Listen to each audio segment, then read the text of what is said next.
Everybody has parts of their personalities. Whether that's nobody wants to be blamed, criticized, judged. Whether that's due to insecurities, maybe trauma. Maybe you're just a reserved person who don't like nobody in your business. Black people in Beaver County, we hide parts of our personalities too, but it's not always for the same reasons. We do it with the intentions of achieving what I call white comfort. Now, you're not going to hear a lot of black people talk about this because not a lot of black people realize that we do it. It's something that's instinctually done to advance yourself wherever you're at, or to just not be affected in a negative way. So what is white comfort? White comfort is a number of decisions that black people choose to make or not make in order to keep white people that are in positions of power, or that can just have any effect on them.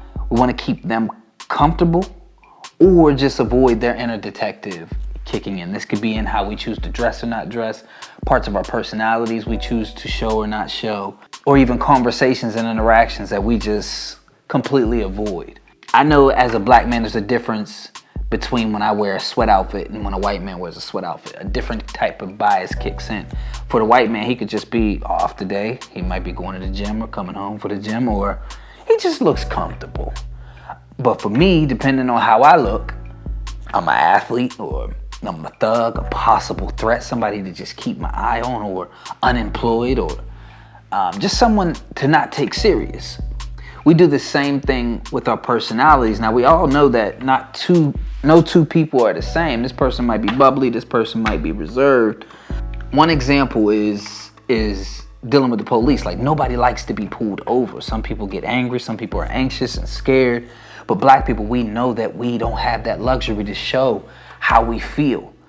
We have to be the right amount of black. Instinctually, it is our job to make that armed, trained individual comfortable. It's our job. It's our job.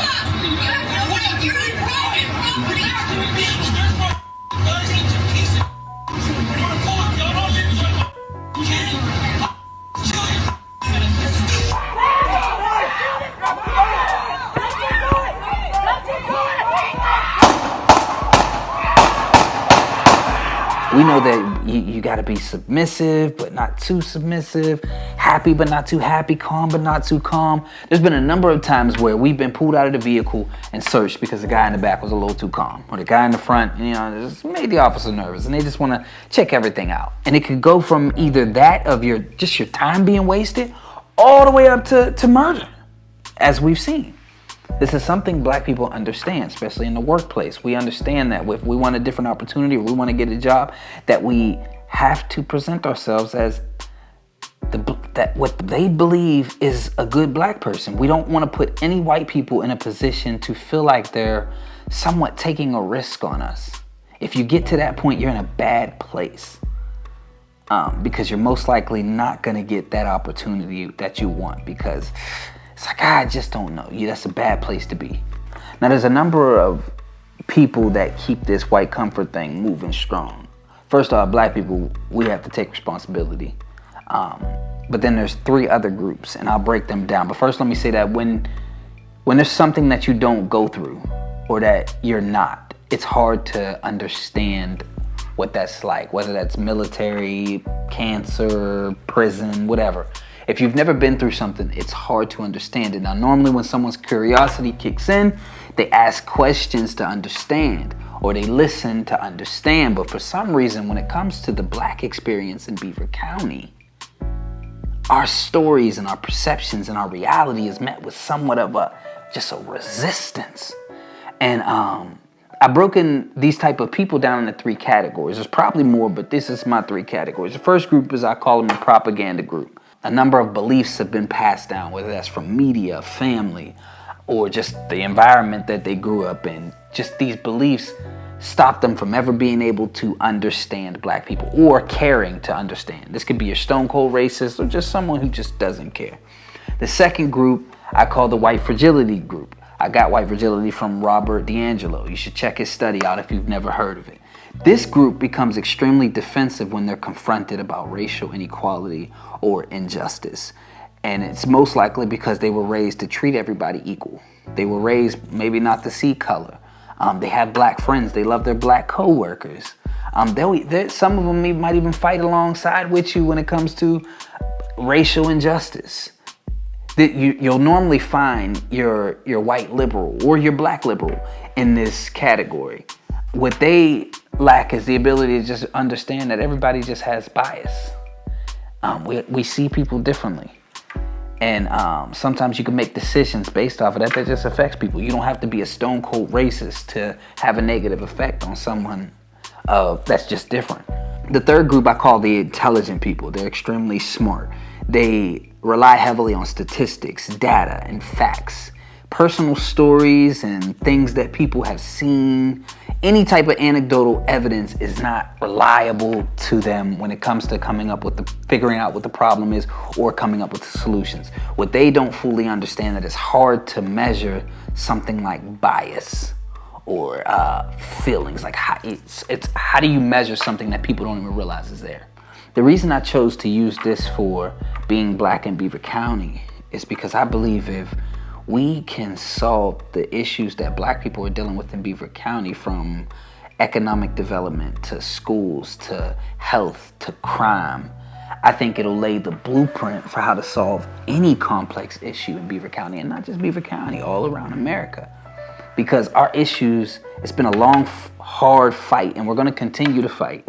But it's so difficult in Beaver County because the normal avenues that you go to for support or for policies or for, investment or assistance, they can't fully see the value in the things that you bring to the table.